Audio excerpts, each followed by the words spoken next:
think it's time for the good, the bad, and the brainless. Yeah. So, Cousin Jay, what do you got for your good this week? I think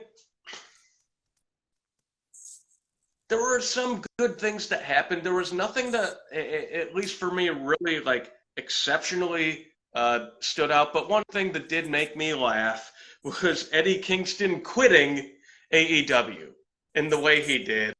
And I was like going, you know what, Mad King, I take that. I respect that. You hate everybody. You hate everything. You're on AEW All Access, but you just quit the company. Kayfabe is alive, baby. I, I, I enjoy it. So I'm going to go with the Mad King and doing what he does. I am going to agree with an AEW. Well, I mean, you said a former AEW star, but I'm also going to go the AEW route for my good. The Miz does get my honorable mention for being named host of WrestleMania. I'm sorry, I love that.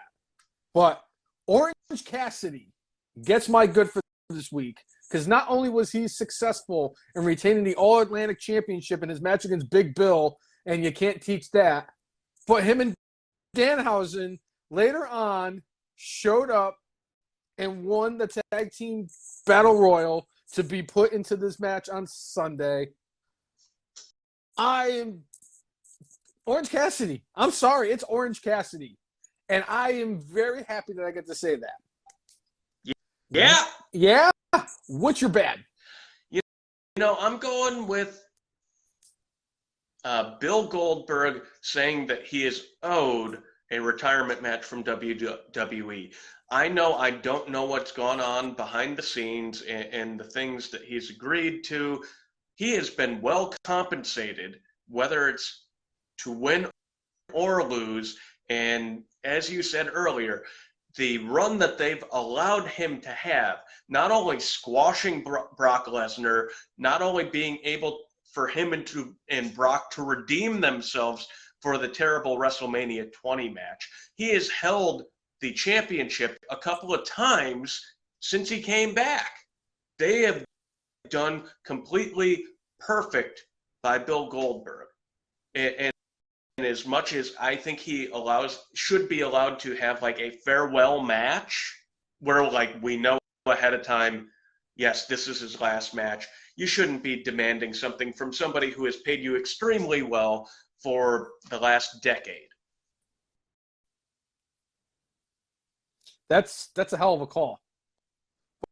But since I like to throw the broad net out for my bad and brainless, I am giving AEW personnel my bad for this week. Because not only did we have the situation where the referees were seen on camera holding the ladder for Powerhouse Hobbs during his moment where he won the ladder match, which could be, overlooked if other bad stuff was had. But Britt Baker coming out here this week and just kind of using these, using cryptic words to talk about the all-out or the all-out brawl, that added to it. But then you had when Eddie Kingston quit AEW and went to Ring of Honor, you had Tony Khan come out and just add the icing to the cake and say he kayfabe quit. I was going to give them my brainless, but somebody else got my brainless. What do you got for your brainless, Cousin Jay? I'm going with Vince McMahon because I'm convinced 100% he is behind this Omos versus Brock Lesnar match. Maybe Brock is the one who said, no, I'm not going to do that match.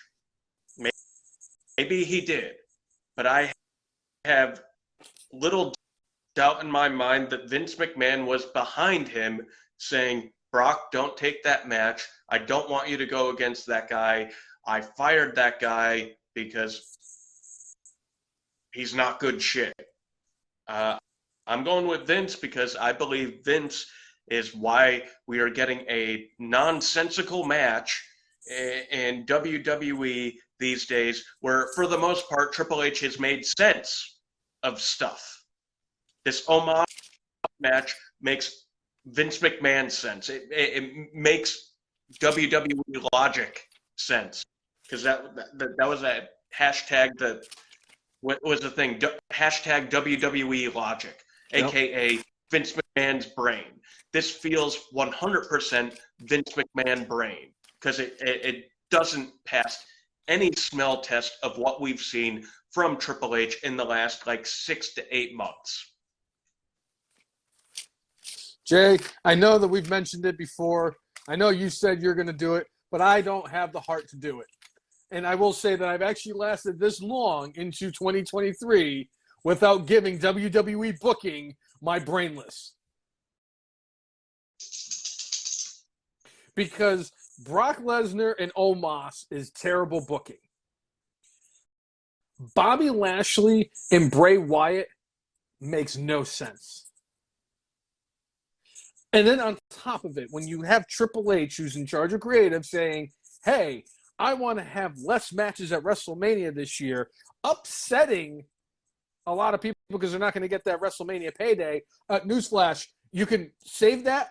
You can put Andre the Giant's Battle Royal back on the WrestleMania card. I know I would love to see that match at WrestleMania. I love fucking Battle Royals. But so between Omos and so Triple H comes out and says this and wants to have more quality over quantity matches, but yet we're getting Omos. We're going to probably get Ronda Rousey. We're going to get Dominic Mysterio. Logan Paul is not a full-time wrestler, and he's fighting Seth Rollins.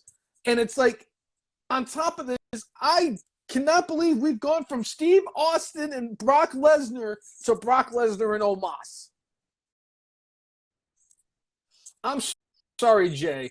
I agree that WWE booking should be utilized less as the brainless, but to fully retire WWE booking from the brainless is just, it has to be a thing. I'm sorry. We cannot retire it.